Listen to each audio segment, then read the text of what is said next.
salut tout le monde, c'est Franzy Stark et bienvenue sur ma chaîne. Aujourd'hui on se fait un petit unboxing d'une licence que j'apprécie tout particulièrement. Je veux bien sûr parler de My Hero Academia qui accueille pour la première fois dans la gamme Age of Heroes Aux. On fait ça ensemble, c'est parti.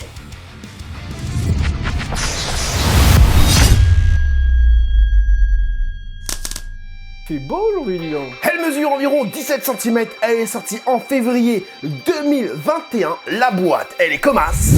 Elle me vient tout droit de Taïwan, mais il faut savoir que la boutique qui me l'a envoyé, Namek Toys, propose aussi des envois depuis le Japon. Bien évidemment,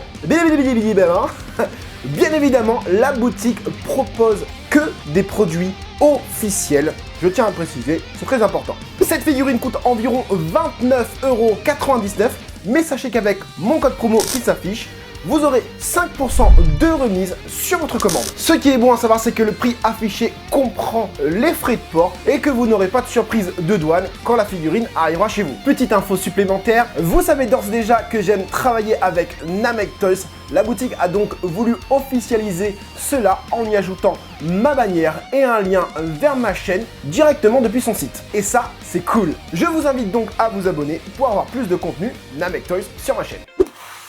On a... Alors j'espère que je suis pas en surexposition parce que... Waouh, il y a beaucoup de lumière aujourd'hui et il fait super beau. Désolé pour... voilà. Donc on a 1, 2, 3, 4 et 5 pièces. Le socle, les ailes, le corps et la tête. On va se monter tout ça. Donc l'aile gauche, sur l'aile gauche, normal. Petites encoches comme ça. Pas se tromper quoi. Tac. Oula, ça fait du bruit. Faire gaffe, hein. C'est peut-être pas forcément super solide. Voilà. On va le mettre sur le socle. Les socles, il y a toujours voilà, un petit décalage. Je sais pas si je vais réussir à vous montrer. Il y a toujours un petit décalage au niveau des pieds. Seulement pour les... Faut l'écarter, quoi. Hein.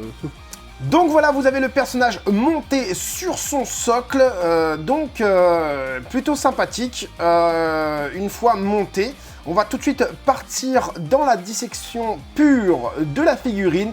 On va parler de sa posture.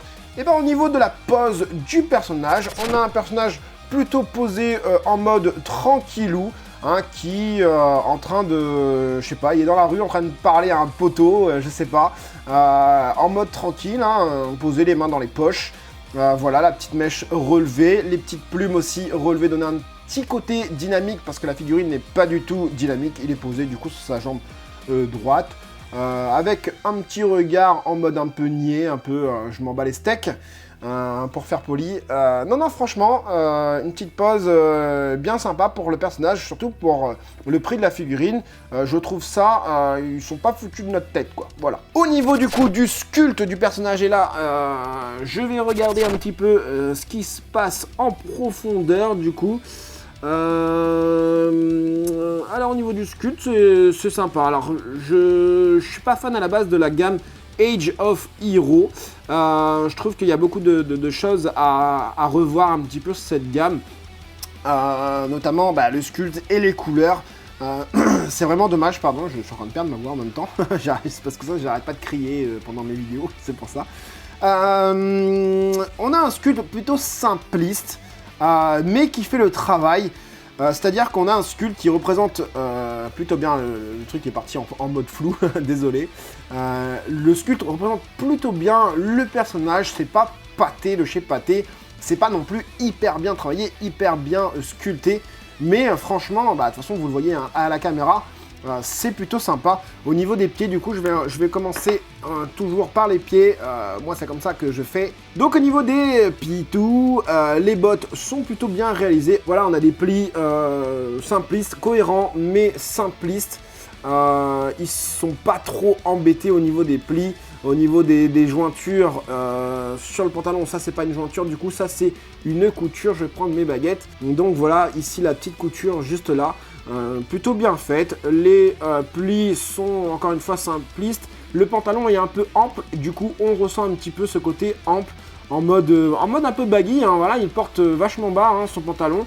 Donc personnage assez stylé. Est-ce que c'est écrit quelque chose de particulier sur la ceinture? Bah je sais pas. J'ai l'impression de voir H,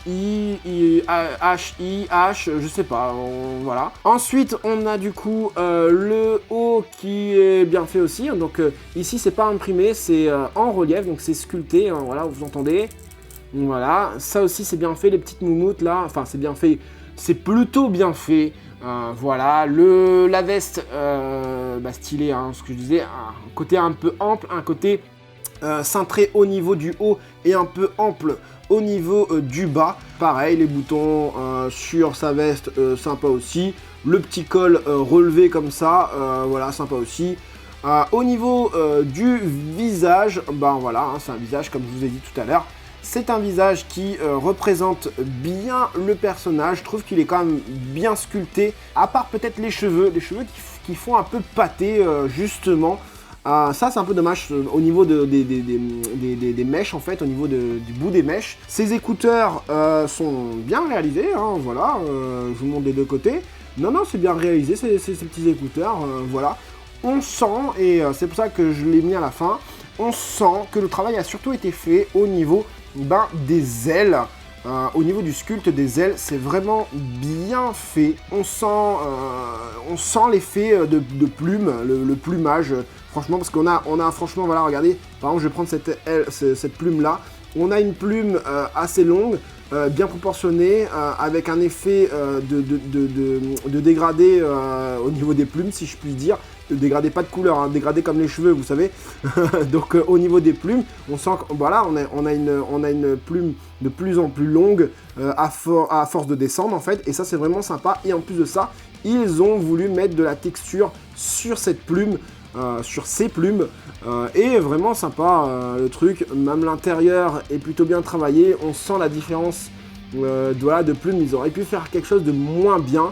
Et franchement, c'est plutôt pas mal. Regardez ce côté-là, on a vraiment quelque chose de vraiment sympathique en termes de modélisation sur ces ailes. Au niveau des couleurs, et là c'est le point négatif pour moi, voilà, encore une fois à la caméra, on a des couleurs plutôt réalistes, fidèles. À chaque fois je dis réaliste, mais en fait ce que je veux dire c'est fidèle par rapport à ce qu'on a l'habitude de voir, notamment dans l'animé.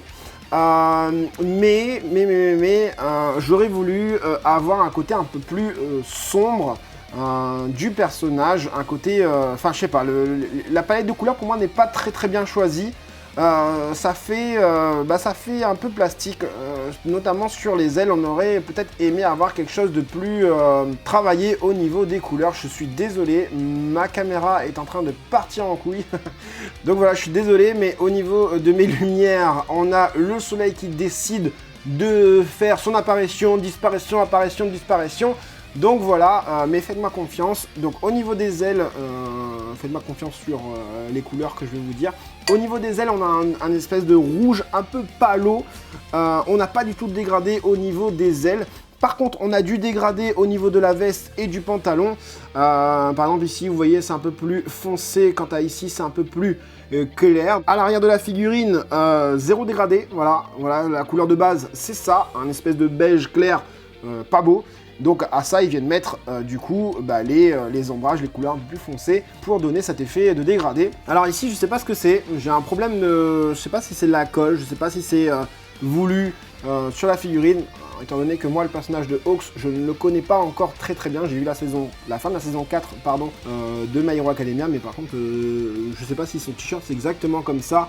Surtout ici, là, il y a un effet dégueulasse. Alors peut-être que c'est propre à ma figurine, mais en tout cas, j'imagine que ça devait être un peu noir, bleuté, avec des espèces de dessins géométriques jaunes. Au niveau des gants, c'est de l'uni. Au niveau des pieds, c'est de l'uni. Au niveau du visage, c'est de l'uni aussi. Au niveau des cheveux, on a un léger dégradé. Pareil, je pense qu'ils ont utilisé la même technique que pour le haut la veste, les vêtements du personnage, pardon. On a un effet plus clair ici, vous voyez, un peu plus foncé juste là. Donc voilà, ce qui est bien, c'est que, ce qui est bien avec la modélisation, je l'ai pas dit tout à l'heure, mais c'est qu'on a des lunettes transparentes, donc qui laissent apparaître le visage. Il a un petit book vite fait qui est bien fait, imprimé. Pour ce que c'est vraiment sympa comme figurine. Moi j'aime bien en tout cas. Voilà, on va se la comparer avec d'autres figurines comme d'habitude. Donc si on devait la comparer à la Himiko Toga de la gamme BFC, donc vous voyez très bien que ça n'ira pas. Le personnage, malgré qu'il soit sur le socle, je le trouve un peu grand par rapport à Hawks. Donc malheureusement, si vous avez la gamme BFC, ça n'ira pas pour moi avec la gamme Age of Heroes. Par contre, et là ça peut être vachement intéressant, je pense que là ça peut être plutôt bien proportionné au niveau des échelles. Si vous mettez la Grandista de All Might à côté, je pense que ça peut le faire. Il me semble que All Might est vachement grand par rapport à Hawks. Peut-être la Hawks c'est un peu petit, mais ça peut le faire. Hein. Voilà, moi je pense que ça pourrait être sympa. Si vous les mettez à côté, il y a peut-être moyen que ce soit bon à voir au niveau des échelles. En tout cas, c'est à s'y méprendre au niveau des échelles. Ah oui, j'ai pas calculé la hauteur de la figurine. Donc on est dans du 17, 18... On avait dit 17 cm, on est plutôt dans du 18,5 comme vous pouvez le voir, donc avec le socle, bien évidemment. Sachez que les dimensions qui sont dites dans ma vidéo et tout ça, c'est des dimensions approximatives, ils voient toujours un petit peu plus petit. Donc c'est pour ça qu'on se trouve souvent avec des figurines à 1 cm et demi plus grandes que ce qui est annoncé. Donc voilà pour le petit unboxing de la figurine de Hawks. Est-ce que je vous la recommande ou pas? Alors si tu n'as pas de Hawks, oui, c'est intéressant. 29,99 €, c'est pas cher. C'est un héros ailé, donc les ailes c'est plutôt compliqué à faire. Et je trouve qu'ils se sont bien cassés la tête. On a une figurine vraiment rapport qualité-prix qui est pas mal du tout.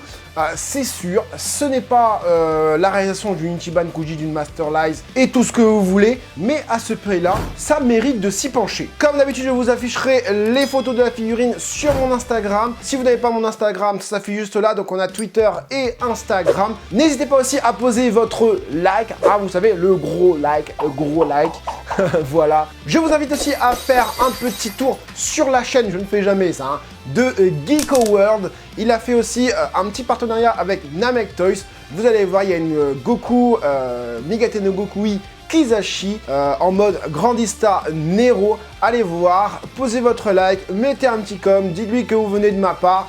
Voilà, ça lui fera plaisir, ça me fera plaisir aussi. J'espère que cette vidéo vous aura plu et vous aura aidé, vous, les collectionneurs de My Hero Academia, à vous faire plaisir. C'était Franzy Stark, à la prochaine.